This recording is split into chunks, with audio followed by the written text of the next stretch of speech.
Hey, good morning.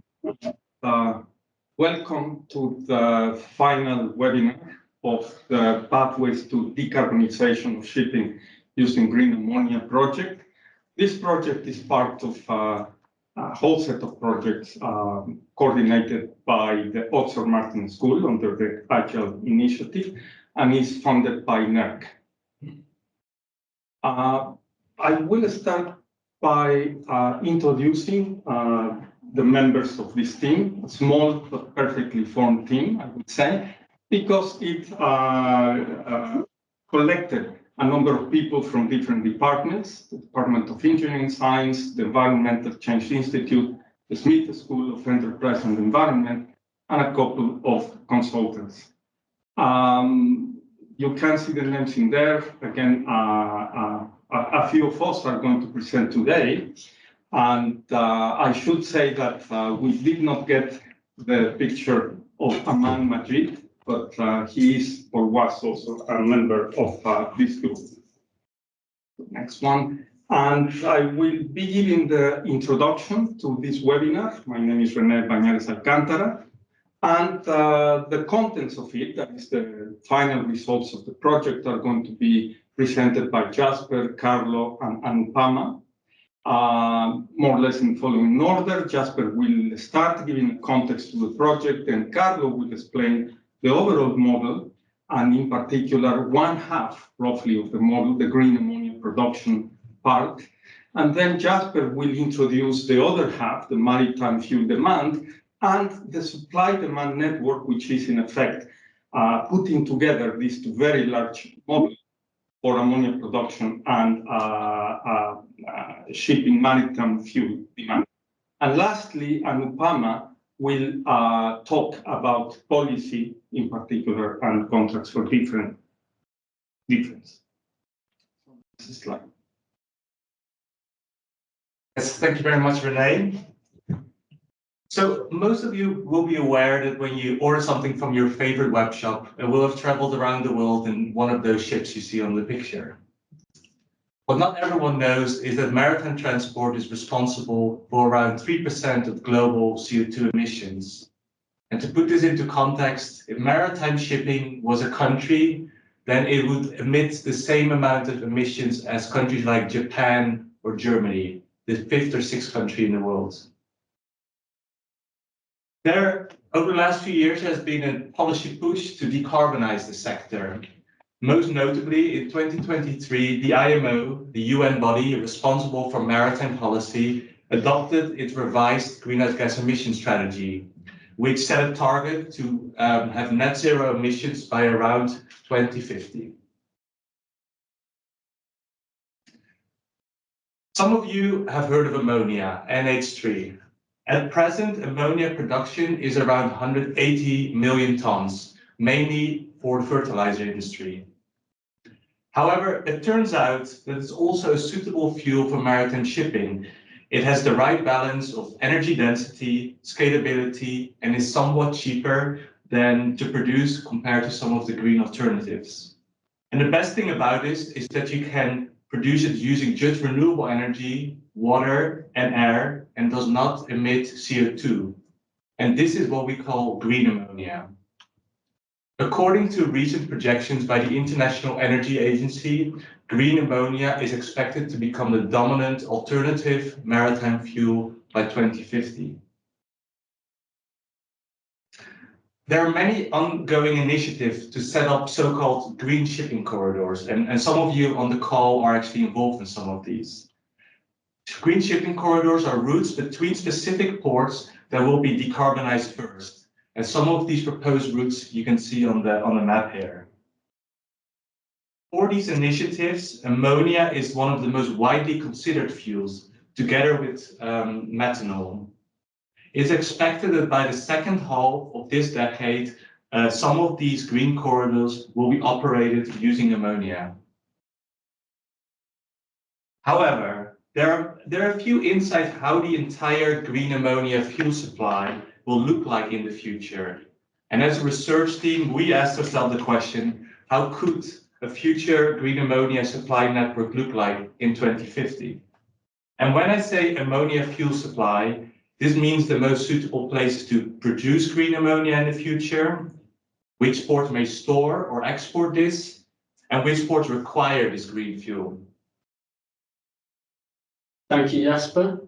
So to answer this question, we put together a couple of models, and that's a lot of arrows and boxes that you see on the screen. So we're going to break it down into 3 parts. The key thing to remember, though, is what we're trying to do with these models is to predict the spatial configuration of future green ammonia supply networks. The 3 parts to this set of models that we combined start with the ammonia production model, which you can see in the top left of the diagram. That includes global land availability constraints, real weather profiles, and technology forecast costs. The second part of the model is the fuel demand model, which includes rate of shipping decarbonization and the global shipping model to estimate ammonia fuel demand. The third part is combining these 2 into an optimal supply network, including transport estimation costs. So let's start with the first part of this set of models. We have, for ammonia production, local weather profiles of over 4,000 sites, and we have technological equipment cost estimates from another Oxford team, as well as climate and economic scenarios feeding into that. Now, what technologies are we estimating the costs of? How do we actually make green ammonia? We need solar, we need wind, and there can be a grid connection, batteries for load balancing, an electrolyzer, which is the key component that splits water into hydrogen and oxygen. The hydrogen is what we then combine with nitrogen from the air, using an air separation unit to take the nitrogen from the atmosphere. And those 2 key components are then combined in a Haber-Bosch synthesis unit to make ammonia. There's also hydrogen storage as a key component of the ammonia production model, both to store the hydrogen to produce the ammonia and as reserve power for when the Haber-Bosch synthesis requires additional power that can't come immediately from solar and wind. What are the results of this modeling? You can see them in this global map. The colors more towards the orange, the lighter colors, are the areas that have the lowest levelized cost of ammonia production in 2050. You can see that the very best areas have sites that are around 200, 220 US dollars per ton production. The key thing to note about this diagram is that most of the lowest cost production is expected to happen between 30 degrees north and south of the equator. And the reason for that is that the technology cost forecasts that we use expect, as we're already seeing, a decrease in the cost of solar power compared to offshore wind, which means that the sites that have the best solar capacity nearer the equator are going to be the cheapest places to produce green ammonia. However, we're not going to be flattening Oxford or Venice or the Amazon rainforest to produce green ammonia, so we include global land availability constraints. That's a key feature of our model, meaning that we can estimate what the world's actual capacity to produce this fuel might be. This is taken from MODIS satellite data and coupled with our technology capacity estimates to produce this map. The more orange, lighter colored areas in this map are the ones that have the lowest availability of land. So you can see key features here where we shouldn't be producing, such as the Amazon rainforest and the Democratic Republic of Congo rainforests, as well as latitudes further north, such as Greenland, where the land is frozen, hard to use, and northern latitude forests. There are 4 key areas that we'd like to highlight on that have very high land availability and also match with areas that have a great low levelized cost of ammonia production, and that's Australia, Northern Africa, Western United States, and the southwestern South America. Next, I'm going to hand back to Jasper for the fuel model. Yes, thank you very much, Carlo. So how do we estimate fuel demand? I will briefly introduce to you the maritime fuel demand model we've adopted in the study. Using daily data on the movements of over 100,000 vessels for over a year, we predicted or estimated the fuel demand at every of the 1,400 ports considered in our study. But since we're looking at 2050, we have to predict the change in fuel demand from present day levels to 2050. For this, we use global trade scenarios for 2050 based on output from a global economic model. These trade scenarios are then used to scale future fuel demand at the port level. So why are these estimates so important? It's because it allows us to understand where future fuel demand may be needed. The results of the port fuel demand in 2050 is shown here on the map. What's important here is the so-called regional hubs of fuel demand that you can see on the map. For instance, some large clusters in North America, Europe, and Southeast Asia, all requiring around 70 to 90 million metric tons of green ammonia in the future. The East Asia cluster is even bigger, twice as big as these other clusters, requiring almost 200 million metric tons in 2050. In fact, we do this exercise for two types of scenarios. One where the world is more decarbonized and 90% of the vessel fleet in 2050 have adopted green ammonia, which is pretty ambitious. And another scenario is where decarbonization is less stringent and where the fuel adoption rate of maritime vessels in 2050 is 70%. The global fuel demand for green ammonia between these two scenarios ranges between 600 million and 700 million tons. Remember, the current production is 180 million tons, so this would be around 3 to 4 times the current production of ammonia. Now, to put this into context, let's have a look at this ship. This looks fairly big. Well, in fact, we would need to load and unload this ship 10,000 times within 1 year in order to supply enough green fuel to the maritime sector as a whole. That's a lot of fuel. The graph here shows the total demand ranked per port. Without going into all of the details, the main takeaway here is that by starting at the top 50 ports globally, around 40% of the fuel demand could be provided and hence decarbonized. And we think that these are some of the ports one should start establishing green corridors in the near future. And our model can also identify where these ports should get their fuel from. And that's what we're looking at next. So how are we bringing this together? Remember, we're seeking to find the lowest cost fuel supply network to meet fuel demand globally. This covers the cost of production, storage, and transport of ammonia from the production locations to the port. Our model also includes international transport of fuel from these exporting facilities to one of the many ammonia import terminals that are being constructed all over the world at present or being planned, such as this ammonia terminal in the port of Antwerp. This is the global optimal fuel supply network we find. There's a lot going on here, so let's unpack this a bit. The green markers show all the production locations, whereas the red markers are all the ports that demand fuel. In some cases, there is a direct connection between the production locations and the ports within a country. And this is the case in around 25% of all fuel demand globally. And these will be potentially domestic supply of green ammonia. The blue markers, which are not well visible, but they are there, are ports that are used for exporting of green ammonia. The most interesting thing we found is the occurrence of several regional supply networks occurring in our model in the future. Northern Africa, for instance, will mainly supply the European market. Chile plays a key role in supplying part of the US market.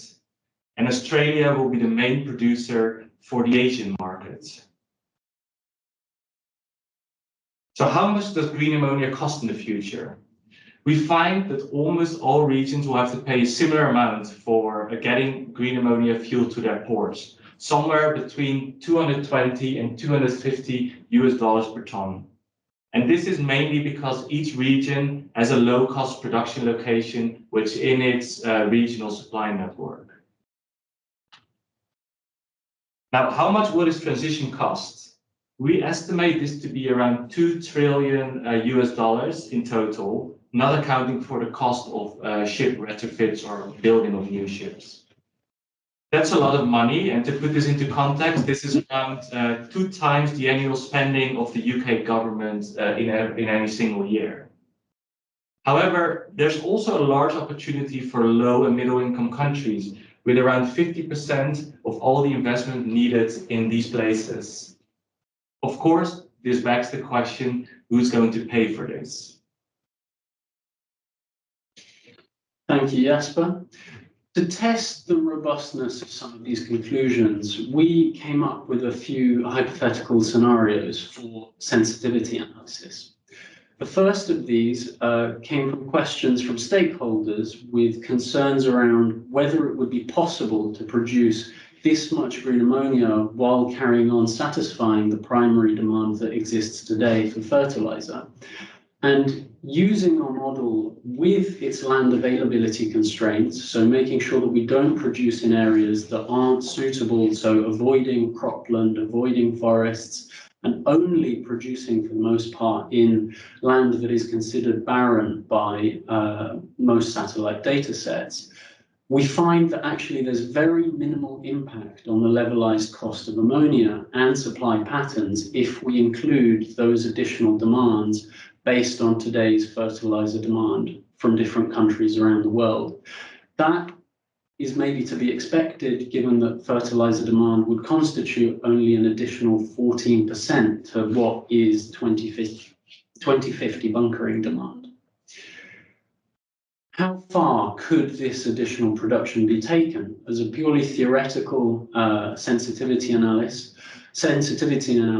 we tried making the model produce 2 and 3 times more than the ammonia required for just ship fuel bunkering. Just ship fuel bunkering is represented by the ship location demand factor equal 1 on this graph. And you can see that it's not a very interesting graph. It's pretty flat, but that is actually an important conclusion. Less than 1% unit cost increase for doubling the ammonia production compared to the base shipping scenario. From this graph, you can also see that it's the production costs that dominate in all cases. The transport costs make up a small 10 to 20% max of the delivered levelized cost of ammonia. Next, we decided to look at subsidies. What impact could it have, given that there are currently announced subsidies for the production of green hydrogen in the USA, the EU, Australia, and other countries? Could those shift this picture that actually just fertilizer demand in addition doesn't change very much? So, for example, the US has the largest subsidy budget and largest subsidy per ton of hydrogen of all these 3 that we tested. It has $3,500 US dollars per ton hydrogen subsidy, which in a ammonia subsidy scenario would be converted to $630 US dollars per ton of ammonia, and a $369 million subsidy budget. Now, without the subsidy, you can see in the top left that most production, the largest exporter of ammonia around the world, was Australia. By comparison, the US actually had very few sites producing. With subsidy, the picture changes drastically. Almost all production moves to the US, as it is suddenly the cheapest place to produce green ammonia, including delivered cost. Now, this is perhaps modeled overly strongly. It's not necessarily the case. This is how subsidies would play out, and there are other concerns such as energy security and attraction of economy domestically that might keep production in certain places. But this just goes to show what a huge impact subsidies can have on where ammonia might be produced. Finally, thinking about those energy security concerns, you'll remember that our base model that had no restrictions on where the ammonia could come from, the only one was get it from the cheapest place, had some scenarios such as the UK importing entirely from Northwest Africa, from Morocco, Singapore importing entirely from Australia. And actually, in terms of energy security, there might be benefit to diversifying that supply. So we added some diversification constraints to the model and made sure that at most 70% of fuel would come from a single country. You can see here in this bar chart the comparison. The blue is no supply diversification, the red is some supply diversification.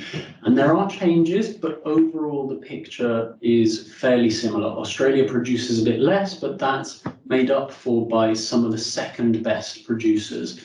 China being the one that sees the greatest increase in production. This is the conclusion of our sensitivity analysis on these 3 points. So let me just wrap up what we've discussed. If green ammonia becomes a main shipping fuel, we'll see most production concentrated between 30 degrees south and north in an optimal scenario. It will require around $2 trillion of investments, with a large share in low-income and middle-income countries. There's a regional fuel supply network distribution, which, if targeted, can decarbonize a large share of shipping. We've also shown that the fuel network is robust against uncertainties such as requirement of additional ammonia for other sectors and against supply diversification, so taking ammonia from different supply countries. Subsidies, on the other hand, can have a huge impact on distorting this optimal solution, and hydrogen subsidies might shape first mover projects. This is, in many ways, we've shown quite optimistic scenarios. There are challenges to overcome. Ammonia has a safe, large history of use as a fertilizer, but any scaling up will require the solving of greater challenges in terms of handling a toxic and corrosive product. And secondly, it requires a steep cost of decline of renewables, electrolyzers, and fuel cells, which from our research is expected, but by no means is something that happens for free. I'm going to hand over to Anupama, who will take you through some of the policy aspects of this work. Thanks very much, Carlo, and hello, everyone. So as we've seen, the modeling has significant policy relevance. And I'd like to just take a few minutes to expand upon that policy relevance and generate some discussion. So I'd like to focus on the very last point in Carlo's concluding slide, which is the challenges that will need to be addressed to scale the market for green ammonia and shipping. Now, the good news is that we have plenty of examples from recent experience in the use of policy instruments to scale up new technologies, specifically in renewable energy, and specifically in areas such as offshore wind. So this slide lists a number of different policy instruments that have been used with varying degrees of success. And this is by no means an exhaustive list. But within that list, I'd like to take a few moments to focus in on contracts for difference, or CFDs, drawing on some recent work by researchers at the Smith School on their application to the decarbonization of shipping. So, as most of you will know, a CFD, a contract for difference, is a time-limited contract between two parties, a buyer and a seller, for the supply of an asset or a commodity. So in this case, it would be for the supply of a zero emissions shipping fuel. And the contract for difference covers the difference between a current reference price of that commodity or asset, in this case, the green fuel, and a fixed strike price, which is determined by the terms of the CFD. When the strike price is higher than the reference price, then the seller is paid the difference by the buyer for the fuel. And when the strike price is lower than the reference price, the seller pays out the difference to the buyer. And so the reference price is simply the current market price of the green fuel, and the strike price is the price that is struck between the parties to the contract, to the CFD. The strike price could be set administratively, or it could be discovered through an auction with several bidders. Now, this slide shows how a CFD for a shipping zero-emission fuel run over 3 rounds of CFD auctions could help reduce the cost differential between a green fuel, let's say green ammonia, and the incumbent carbon-emitting fuel alternative. So the gray area that you see in this graph represents the payments that are made out under the CFD. And this, in this case, this is from the buyer of the green fuel to the seller of the green fuel under the CFD. And this might be familiar to some of you because it's taken from a report that was published very recently by the Global Maritime Forum. So in this way, a CFD stimulates investment by equalizing the market prices of the conventional fuel and the zero emissions fuel in the short term, and by lowering the production cost of the zero emissions fuel through improving the bankability of projects for it and its cumulative deployment in the medium term. So CFDs are quite a useful instrument in scaling up new markets for new technologies. So how would a CFD work in addressing the economic barriers that we've just heard about to scaling up green ammonia and getting us on this pathway to a decarbonized shipping sector? And so on this slide, we have two potential variants of a CFD that could be used to do this. Each of these fulfills a slightly different policy objective. So the first one, which is on the left of the slide, is a fuel-only CFD, which is for the supply and the use of green ammonia as a fuel on a ship. And here the reference price might be the price of marine gas oil, which is a widely used fuel in the shipping sector. So this CFD could help scale up the use of green ammonia as a fuel in shipping, but also potentially the use of green ammonia across other sectors, such as in power or in hard-to-abate industry. And therefore, a fuel-only CFD aligns closely with industrial policy objectives of governments. And the advantages of a fuel-only CFD are that they are relatively transparent and simple to administer. On the right side of the slide, we've got a CFD that is based on the total cost of ownership in relation to a green technology. So in this case, it's a TCO CFD for the supply and the use of a ship with zero carbon propulsion that's based on green ammonia. And this type of CFD is a bit more complicated because with regards to the cost differential that we're trying to equalize or minimize, because you need to set a reference price here that requires not just the fuel cost, which is marine gas oil, or the OPEX part of the technology, but also a benchmark for the CAPEX part, which would be CAPEX for standard types of ships that are used in the sector. Now, this CFD, although it's more complicated, aligns with policy objectives around incentivizing technological innovation, for instance. In theory, it is possible to have a hybrid CFD combining elements of both types, but in practice, this would be complicated to administer for the reasons I've just laid out, and also because there are many parameters involved in CFD design and in auctions and in enforcement. And so if I move on to my final slide, this shows us some key parameters for a fuel-only CFD and how it would work. So the very first parameter is an administrating body. This would be an independent counterparty with the responsibility for settling payments to the recipient under the CFD. So for example, if we were talking about a green shipping corridor, this would probably be a dedicated entity that was jointly set up and capitalized by the green corridor countries. And the source of funds utilized to incentivize the CFD and get it going could be, for instance, emissions trading scheme revenues or innovation funds that have been set up by governments to decarbonize their economies. The second key parameter is bidder eligibility. Now, in principle, there's no need to place restrictions on the types of institutions that are eligible to bid for a CFD, but there should be an emphasis on requiring bidders to demonstrate that they can deliver on two things.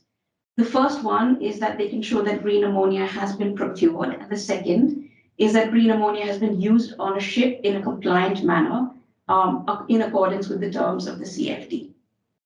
The third key parameter here is route eligibility. And here too, since the main function of a CFD is to crowd in private investment and scale up the use of the fuel in the sector, by de-risking this early stage technology and accelerating the speed at which it's deployed. In shipping, this means that as long as green ammonia is produced and consumed on a vessel, it doesn't particularly matter where the fuel is consumed. You could use a book and claim virtual trading system to do this, which would be similar to a system of renewable credits, which we've seen used in the scale-up of renewable technologies. And the fourth parameter that we have is technology eligibility. And here, the main thing to note is that the CFD should incentivize investment in fuels that are in greatest need of scaling, and which are clearly those fuels that are truly net zero on a well-to-funnel basis, such as green ammonia. The counter argument is often that the world is not ready to supply net zero fuels, but a CFD exists precisely for this reason, to facilitate investments that are required to create that supply. And the economics suggests that you would not get the same types of cost declines with technologies such as blue ammonia or biofuels, for instance. Next, the two key parameters are a reference price and a strike price, which we've just discussed. And finally, an enforcement mechanism to reduce the risks or the costs of failure. Now, this could be a performance security, which might be a deposit that's partially or fully refunded in case of conditions failing to be met under the CFD obligations. Or alternatively, the CFD payment itself could be reduced by a percentage terms penalty if conditions are not fully met. So, in conclusion, CFDs have successfully accelerated the deployment of offshore wind technologies, for instance, in the UK, reducing the strike prices of offshore wind to a third of their pre-CFD levels or values in just over 5 years. So there's no reason why CFDs for green ammonia and shipping can be designed to work, and to work for governments and industry, and also for consumers to get us to net zero in shipping. So I think I'll stop there, and hopefully that's galvanized a lot of questions, bringing the modeling and policy aspects of the work together. And now I'd like to hand over to Jim to perhaps take us through Q&A and discussion. Thank you very much indeed, and thanks for all of those presentations, which have, I hope, set out in a reasonably concise and intelligible way what this team has achieved during this Sprint project. We've got some questions coming in already, which we can make a start on, but I'd really encourage all of the audience here, and there are now 36 people online, to come forward with your questions. There's a lot to discuss here. I've got a few questions myself, so please go ahead and drop them into the chat. And to start with the questions that we already have, and thanks for those. The first comes from Doug Robb, who's just looking for a bit of clarification in terms of how many ports we're talking about. Jasper referred to 1,400, but then there was a cumulative curve around the number of ports that are decarbonised. And what exactly we're talking about is going on at those ports? Would they be completely kitted for ammonia, or would they be using fossil fuels at the same time? What exactly will be going on with bunkering facilities? So do you want to say a little bit about that, Jasper? Yes. Thank you very much for the question. In a sense, we're taking a slightly simplistic approach here by saying, first of all, we're looking at 2050 as a reference point, and not talking too much about the entire transition and the potential dual fuel use that we may see in the decades to come. What we're really talking about in 2050 is, say, we have a certain amount of fuel at any port in order to for every vessel to reach the next port of call, which is a simplistic assumption, because we all know, or everyone in the sector would know, that not every ship has to get new fuel at every port that it calls. But it was a necessary assumption to make in order to say, well, if the amount of trade through this port increases with a factor 3, then we expect 3 times as many ships or as many fuel at these ports as well. So we're really trying to say something more around, even though we're looking at 1,400 individual ports, more on the kind of fuel demand in these like regional demand hubs that we're discussing, and not so much about which port exactly will be the future bunkering port, for instance, which may actually be less than the 1,400 that we've considered. But given that for the modeling, we found that actually, transporting ammonia, maybe 100 kilometers closer or further away might not matter too much. So we expect the results to be quite robust against this uncertainty. Okay, great. Thanks a lot for that. So now there's a series of questions from Matt Warner. The first is relates to the way in which we're dealing, and this may be a question for Rene or Carlo, with the variability in renewable energy supplies versus what the assumption is in terms of the requirements for steady power in the electrolysis and the Haber-Bosch. Yes, I can answer that question. And in one of the slides that Carlos showed, you may have noticed that there is some hydrogen storage and batteries as possibility, and even grid connectivity in there. We know that Haber-Bosch requires a minimum amount of power, and we take that into account precisely by having internal storage of energy within the plant. So that's one thing that has to be mentioned. The other thing that I'd like to mention is not part of this study, but all of this information is based on historical data of wind and solar. We know for a fact that climate is changing, so to what extent we can use that historical data in order to predict what's going to happen in 2050. We have begun to do some work and published already one paper where we explore the effect of climate change in the production of green ammonia, in particular in offshore wind around the UK. And at least in those areas, yes, there's going to be an effect, but the effect is not huge. We're talking about 10% more expensive. But my assumption is that by the same token that some areas, such as the one we looked at, are going to increase in cost, some other areas, because of climate change, in fact, will be more favorable to production of green ammonia. But we don't have the answer which areas will be those. Okay, great. The next question from Matt, I think we'll take offline. It relates to sharing the technology cost assumptions. We can share those and email them out, but it's probably best not to go all through the numbers now.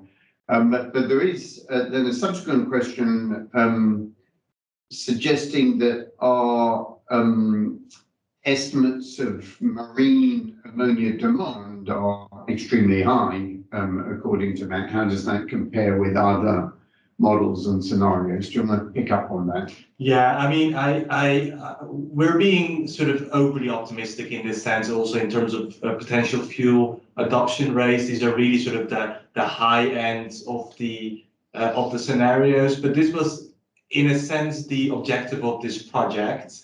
We sort of set out this question. Let's assume everything goes to plan, and the whole industry is decarbonizing much quicker than we were expecting, and green ammonia is going to be the most favorable fuel. We're not necessarily discounting some of the other fuel. The objective of this project was just say, if ammonia was going to be the dominant fuel, which some of these projects suggest, how would this system look like? So I take your point that the amount of fuel that one would need is definitely on the higher end of the existing estimates.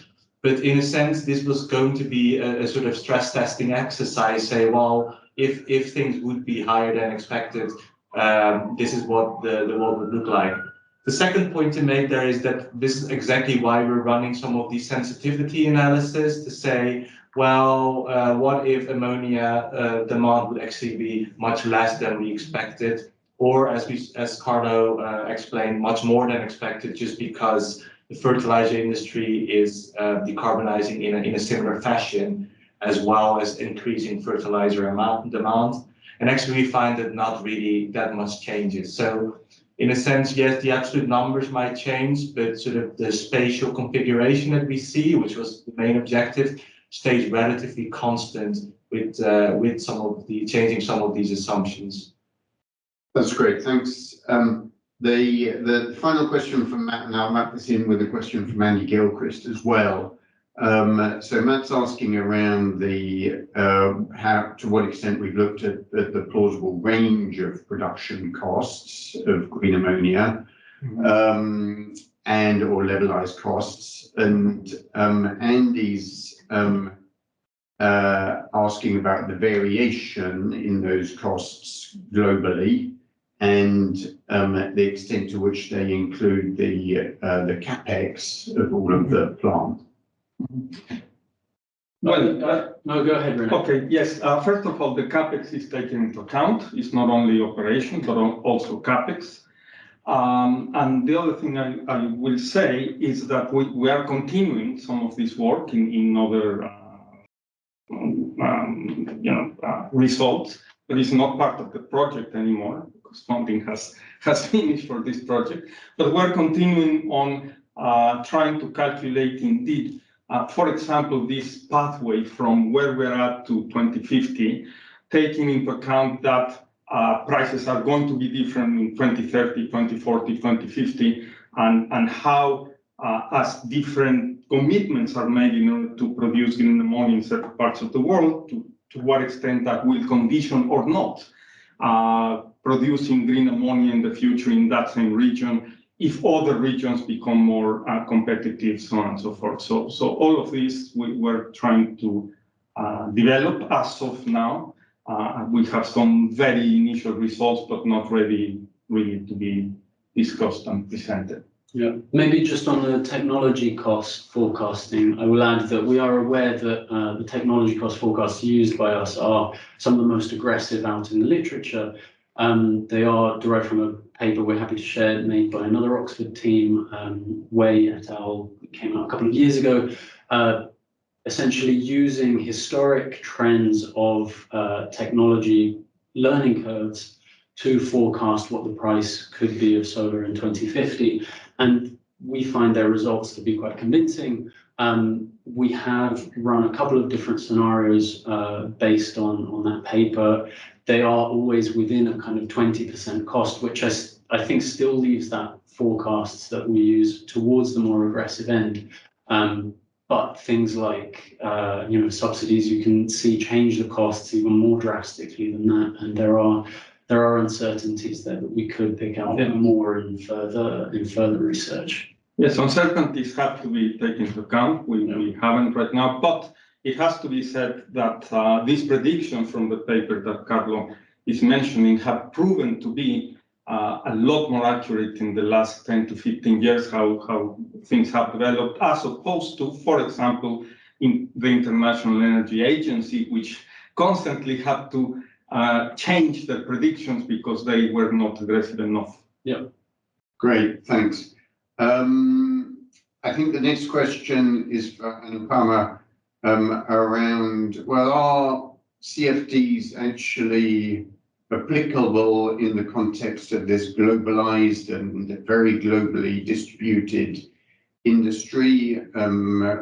What actually are the sovereign entities in this space, and who are the beneficiaries? So to what extent does this relate to nations with bunkering ports in them? How are you going to sort all of this out in a CFD mechanism?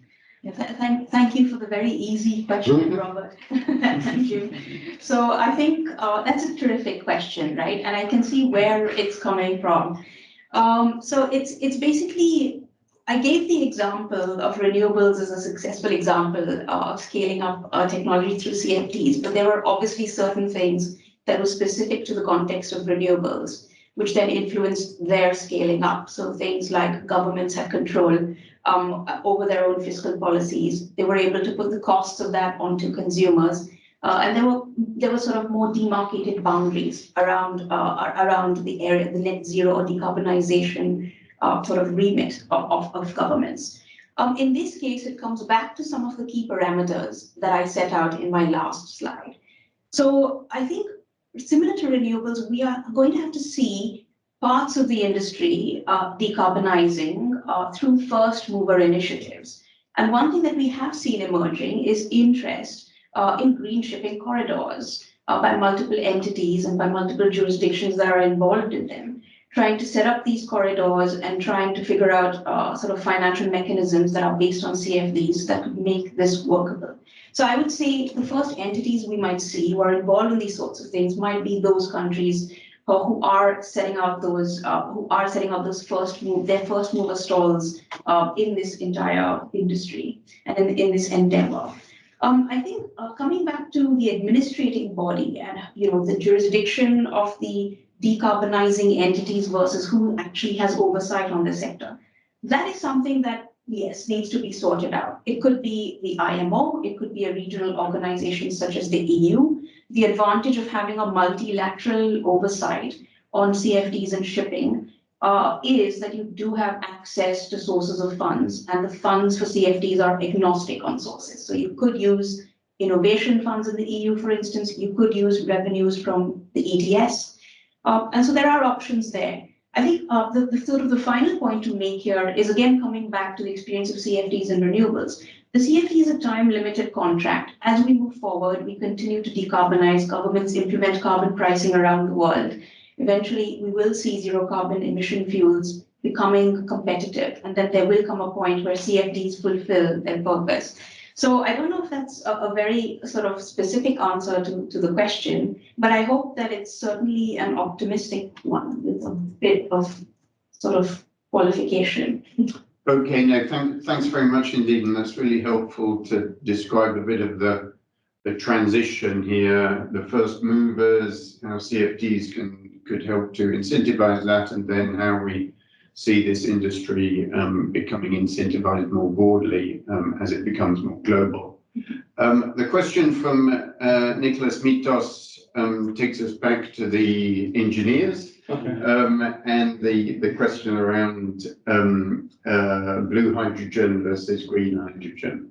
Yes, and first of all, I have to say that we have concentrated on green ammonia only, partially because of the available resources in terms of time and people. Of course, there are other competitors, few competitors out there.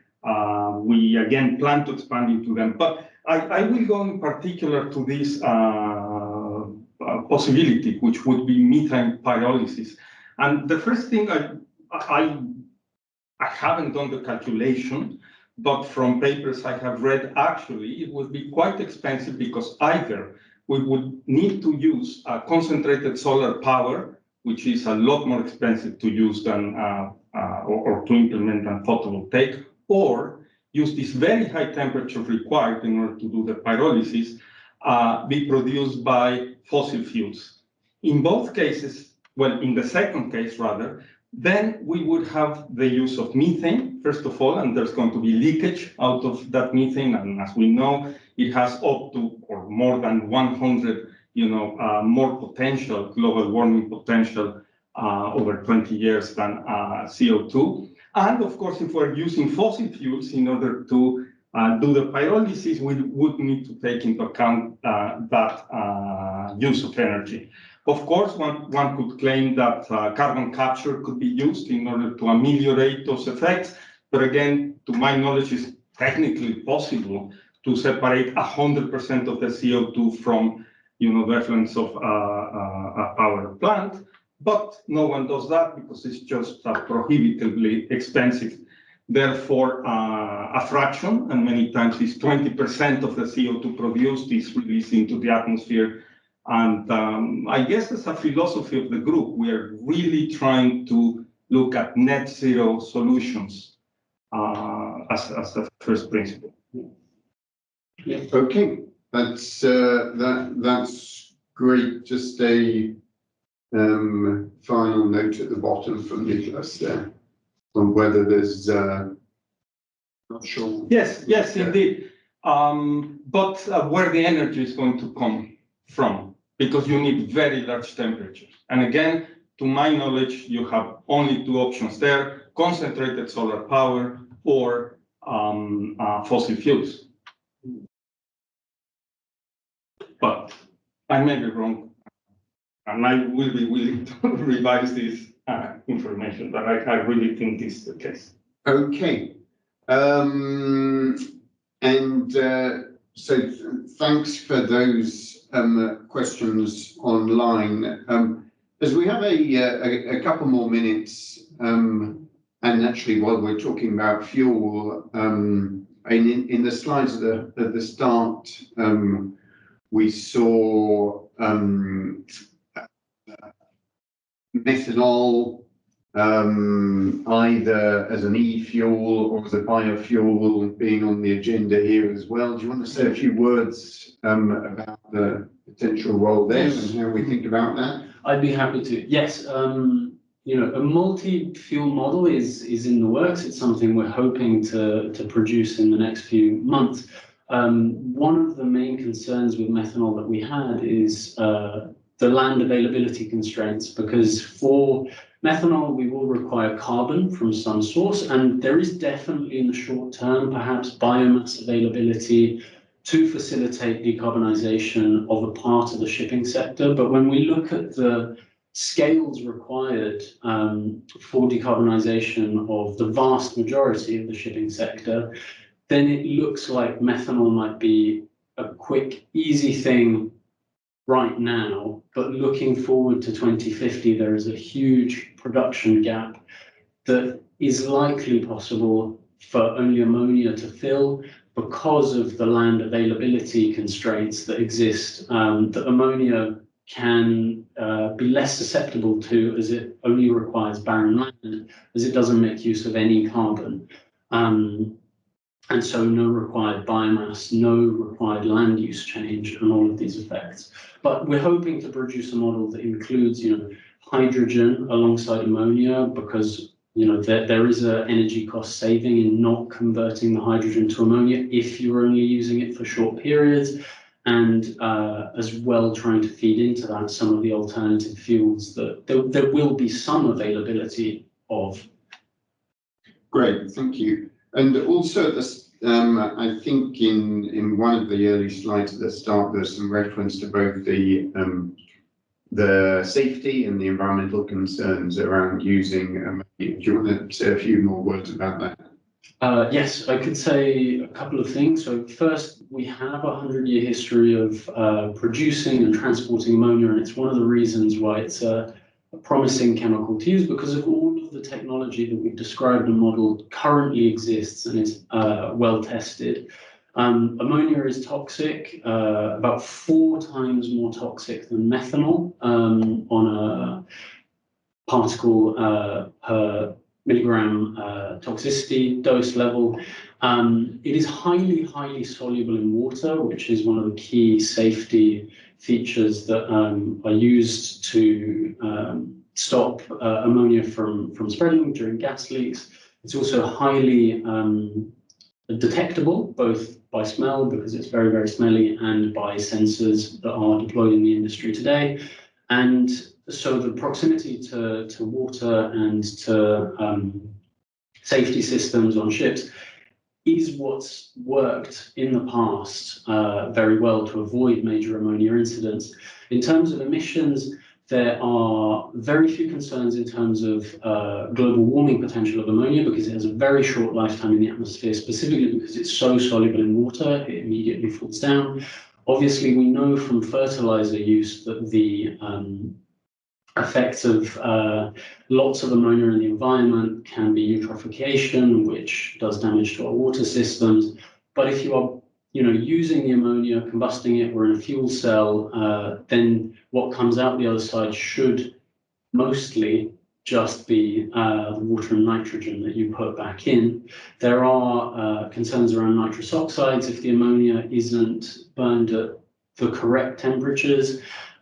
If burned in the right way, engineering manufacturers are already seeing that actually less nitrous oxides are produced than in hydrocarbon engines, which is very promising. Obviously, it needs to be tightly regulated in real world scenarios and make sure that these operating ideal conditions are the ones that actually end up being used, because nitrous oxides, we know, are a terrible emission potential. Hopefully that covers. Yeah, that's super helpful. Thanks very much indeed, Carlo. We're running through to the end of our hour. I hope that was informative to everyone online. Let me end by, first of all, thanking the Agile team here in Oxford for working super hard over a compressed time frame. That's what a sprint is about, and we've certainly been sprinting. So congratulations, everyone, for that. Thanks to those people in government and industry, some of whom are online for this webinar, who've been really helpful in advising us and asking us some really policy relevant questions, which we've then sought to answer in the course of this sprint.